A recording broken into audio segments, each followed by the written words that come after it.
บายดีพบพ่อกันเช่นเคยเนาะกับวิธีสอน Microsoft Office Excel เนาะสำหรับวันนี้เราจะมาสอนวิธีการเปลี่ยนจำนวนเงินให้เป็นสกุลเงินตราต่างๆเป็นเงินบาทบอหรือว่าเงินกีบบอหรือว่าดอลลาร์บอต่างๆเราจะมาทดสอบกันว่ามีวิธีการอะไรคือเราจะมาต่อกันเลยเนาะกับตัวนี้เพียงแต่ตัวนี้เราจะรู้เนาะราคาต่อ1 โลหมายถึงว่าจะเป็นจาก1,000 18,000บอในที่นี้มันยังบ่ทันมีกีบเถื่อเนาะเราอยากเพิ่มกีบเข้ามาบอหรืออยากเพิ่มเงินบาทดอลลาร์เข้ามาบอเนาะก่อนอื่นเราก็สแลกสีใส่ห้องที่เป็นจำนวนเงินแล้วสังเกตเบิ่งที่บอลนี้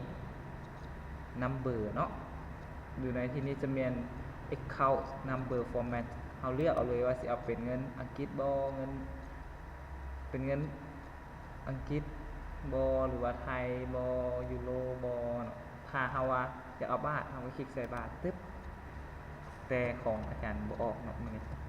เป็นอย่างมีแต่ว่าถ้าสมมุติจะเอาเงินตัวนี้เฮาคลิกใส่แต่ว่าถ้าเฮาในกรณีถ้าเฮาอยากเปลี่ยนให้มันเป็นกีบสมมุติว่าเขียนกีบจังซี่เขาจะมีวิธีการในแต่มาเบิ่งเนาะถ้าเขาเขียนกีบแบบนี้จะสังเกตว่าสูตรมันบ่ไล่ให้เนาะเราจะมาใส่ก็คือต้อง select สีใส่ห้องนี้ก่อนตามด้วยคำว่าที่นี้นี่เลยตัวนี้เลยตามด้วย more number format คลิกใส่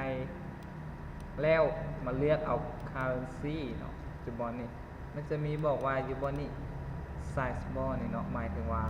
ให้เลือกตามสกุลเงินว่าสิเอาแบบใดเป็นเงินกีบบออเมริกาบอคันเลือกเงินกีบเขาก็ต้องเลื่อนลงมาจะเป็นตัวนี้เป็นตัว K นี่เนาะเขาคลิกใส่สังเกตเบื้องตัวอย่างมันอยู่เบื้องนี้คือมันจะเป็นจังซี่แบบว่าเฮาบ่มักตัว K เฮาอยากเอาเป็นกอกีบเลยวันนี้เฮาสิมีวิธีการแบบนี้คือคลิกใส่ตัวเก่าตามด้วยตัวนี้แล้วก็เข้าที่ custom อย่าลืมว่าเฮาต้องคลิกใส่ตัวนี้ดอกจันแล้วก็